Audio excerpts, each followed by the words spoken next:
6. What club was that at? That was. Admit that a lot of people don't even realize they. I've called her. She hasn't responded. I've called her more than a few times. But the Zulu Nation, I'm like, what the hell is this? I know nobody know what I'm talking about. You'll leave me on the island by myself. I don't know what the hell Bishop's talking about. That's what y'all do. Then after class, yeah, I knew what you were talking about. I just don't want to be caught out there. The hell is this? Get on my damn nerves. So read that again, 31. Hey, what's wrong with you, man? You ain't subscribed yet? IUIC Atlanta Burning 2.0. What you waiting on? Get it done. Do it now. Hey, get them clicks, get them likes, and subscribe. Do it now. Shalom Israel, Most High Christ bless. We back at it again with another edition from Cuts from the Street. We downtown Atlanta at the Beltline. All right, we out here for another edition. All right, so right now we about to go over a touchy subject that our people always try to avoid, but we want to find out what's the #1 cause of death in the black community. We already know it's abortions, but we want to know how our people feel. Also, I know I had to bring them out. We got a new edition, you know what I'm saying? We got Officer Nehemiah here, new edition from Cuts from the Street. So y'all make sure y'all stay tuned for the next episode, all right? Shalom. So, we out here, we're discussing a touchy subject. A lot of our people don't like to talk about it, but do you know what the leading cause of death in the black community is? No. Name some bad things that you think a lot of our people die from in the black community. I would say obesity. Obesity. So it's something that tops obesity. Name something else.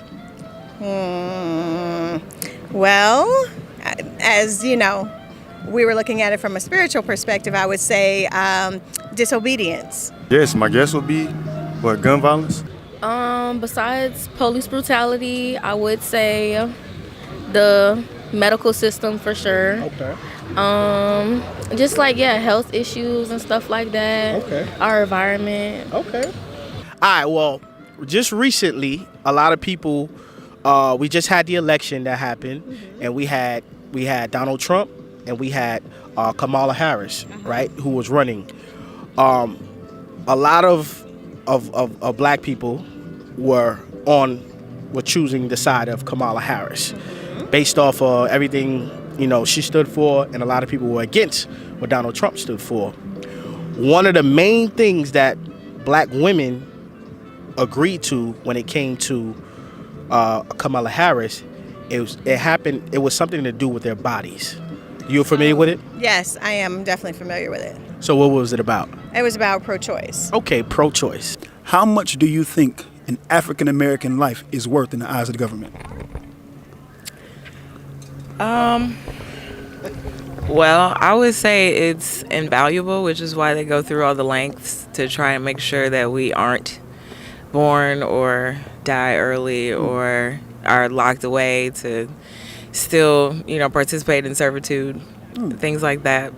So you kind of realize where I'm about to go? I see where you're going. So the #1 cause of death in the black community is abortion. Is abortions. I got you. That's the cause. You can look it up. That's the #1 cause of I'm not death. disagreeing with you at all. Okay, that's good. We have a lot of people that fight us that says, "Oh no, that's not true. That's not true. What about homicide and all these other?" The leading causes of death in the African American community are heart disease, cancer, stroke, diabetes, chronic lower respiratory disease, homicide, kidney disease, AIDS, and accidental deaths, which when combined account for a total of 236,500 deaths of African Americans every year. Now, we may have friends or a loved one that has been taken from one of these diseases here. Now, we think that that's very tragic, right? Now, let's keep reading.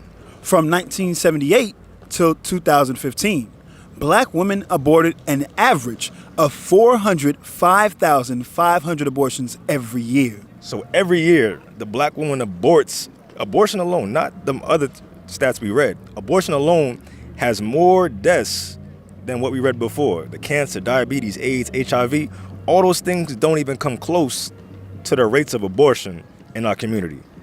So read that number again. That's a big number right there. Read it again. 405,500 abortions every year on average. So what do you think about that? Are you for abortion or are you against it? Would you say you against it or for it? I'll put it like this: when it comes to that's all of those numbers, not just the abortion numbers and the health disease, because I think leading up to that shocking number about abortions is a clear factor about health, which is something that it rears every community. But about the abortion thing, I'm more so about, it's hard to weigh in on because it's a decision independent of the situation. I'm gonna give you an example. Say if you have a wife, right? Okay. And your wife is pregnant. Would you want her to abort your child? I think it's situational. I know what the word says and anything, but I also think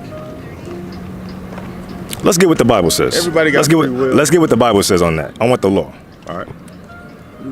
In a nutshell, though, I feel like everybody got free will. So at the end of the day, I guess I'll try not to weigh in as much as try to just not put myself in a situation where I have to make that decision. Okay. I guess that's a good way to put it. You know what I'm saying? Okay.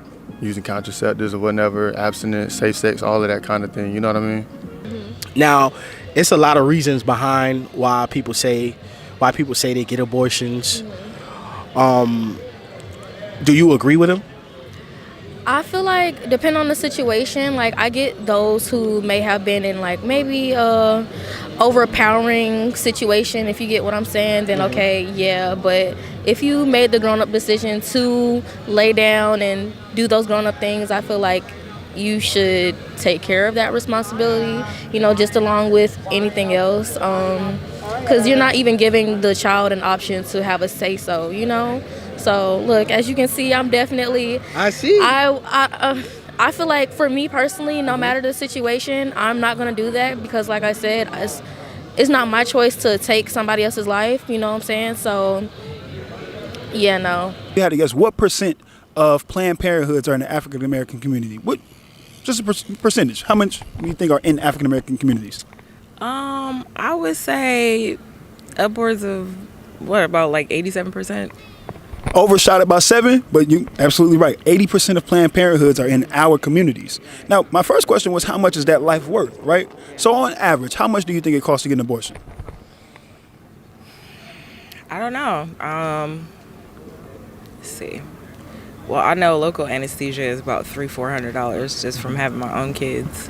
But I would say that plus whatever service they feel like they charge you is probably around, I don't know, $2,000.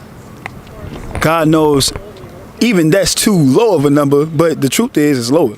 Yeah. It's about $580 to abort a baby. Okay. And you mentioned the anesthesia, so it's actually less than that. Yeah. It's the sad reality of it. Now, when does a fetus become a life?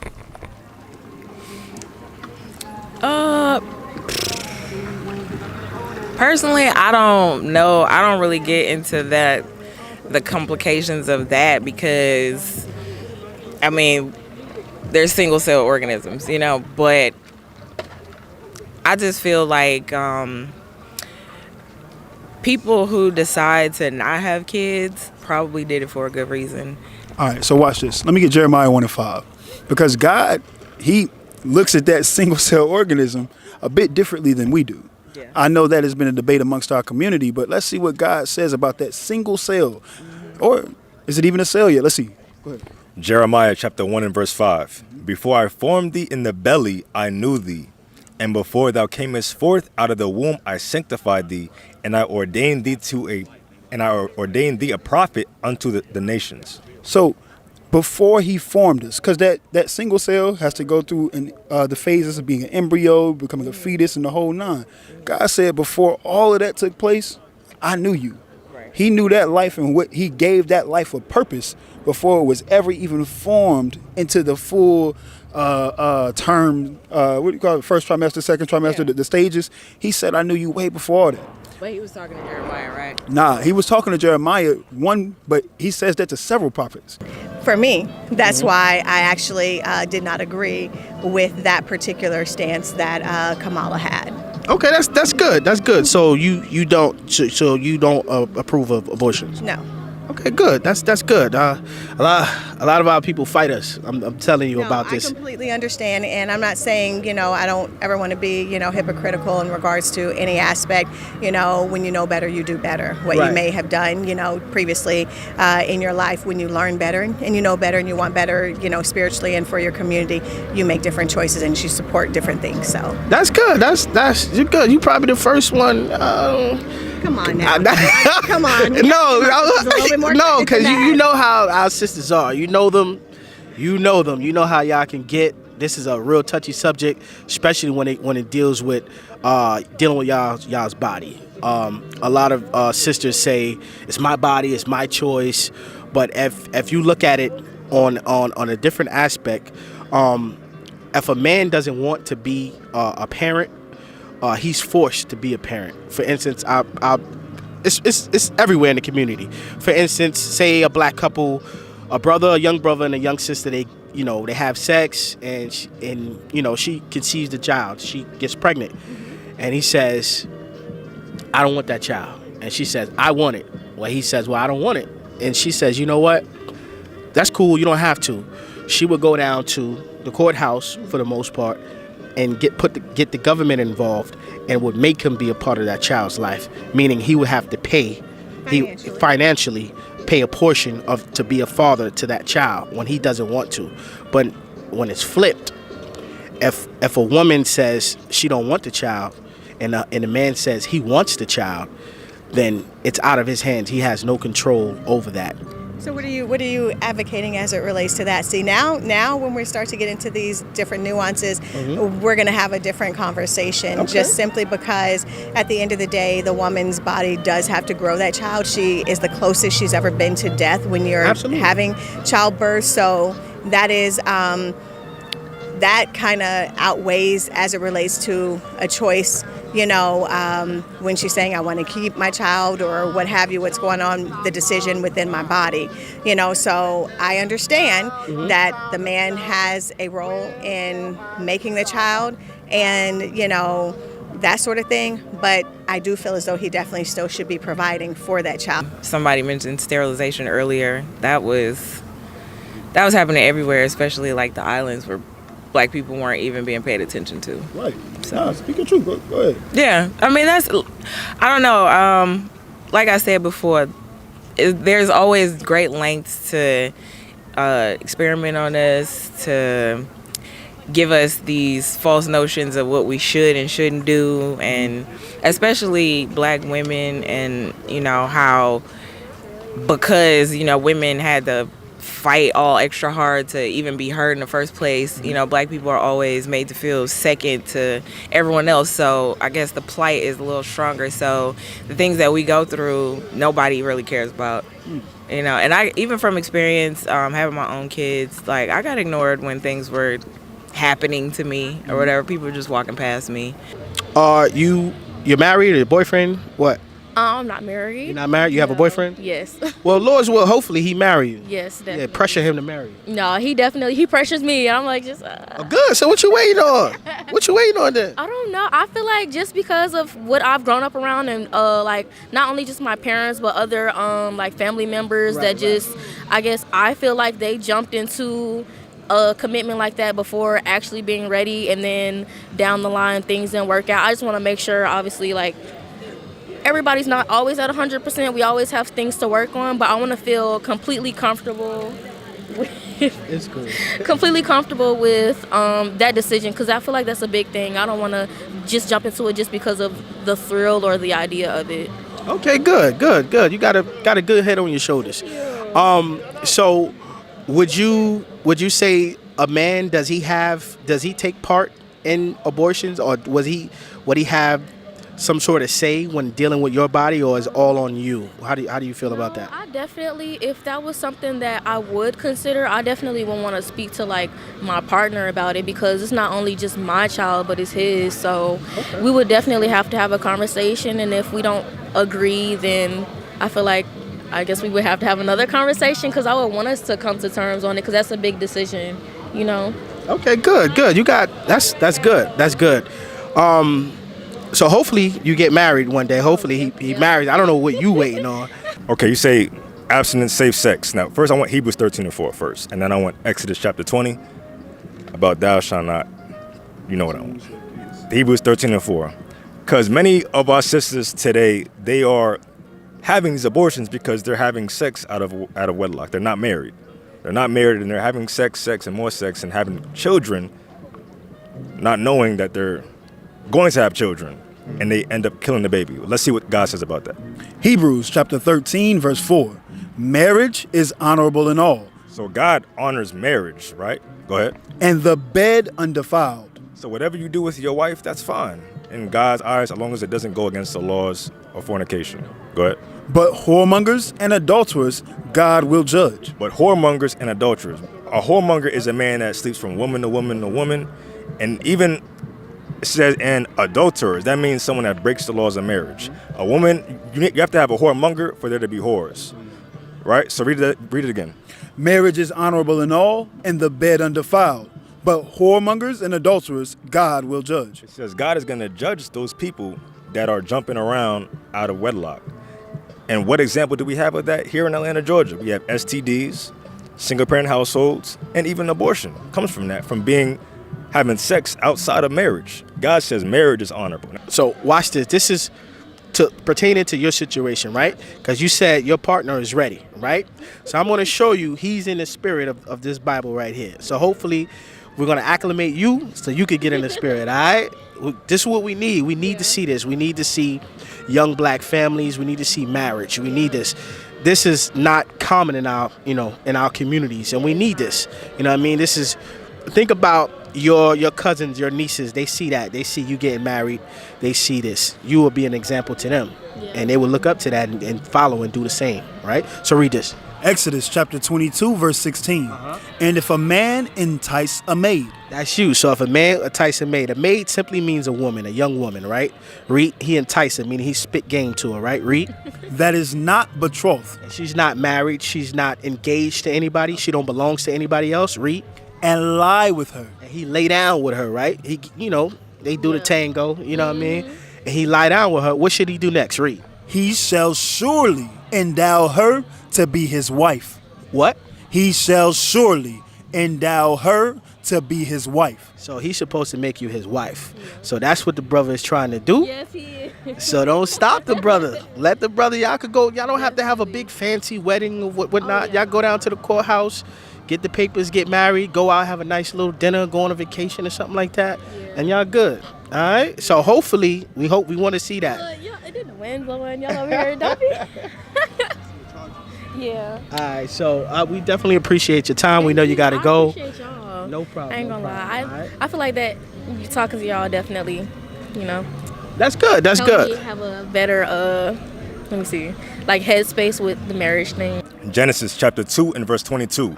And the rib which the Lord God had taken from man made he a woman and brought her unto the man. And Adam said, this is now bone of my bones and flesh of my flesh. She shall be called woman because she was taken out of man. So she came out of Adam. The woman came from Adam. Woman out of man, right? Read. Therefore shall a man leave his father and his mother, and shall cleave unto his wife, and they shall be one flesh. They shall be what? One flesh. One flesh. So it's not only your body, it's my body as well. If they're married.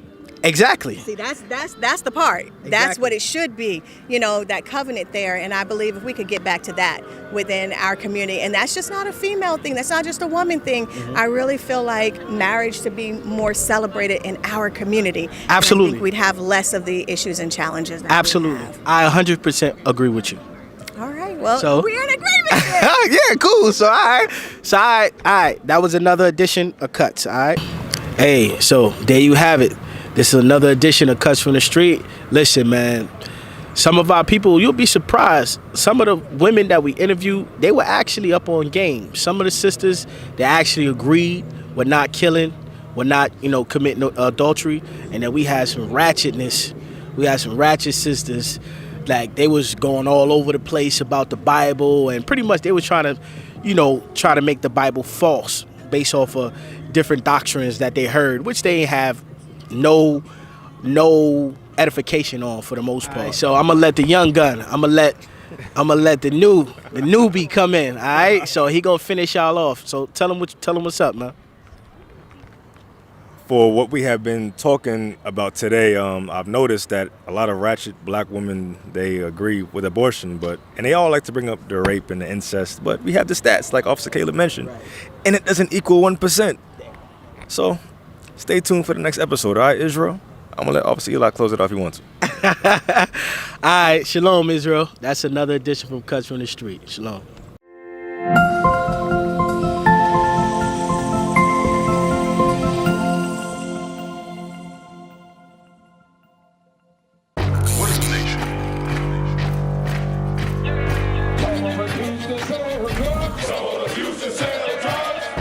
Nation is men leading by example.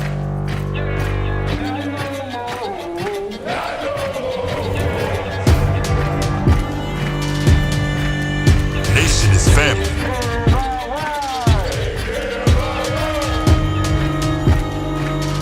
Nation is community. Nation is children with role models.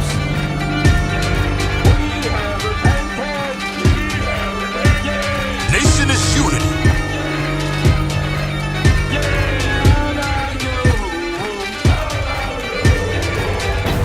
Nation is you. And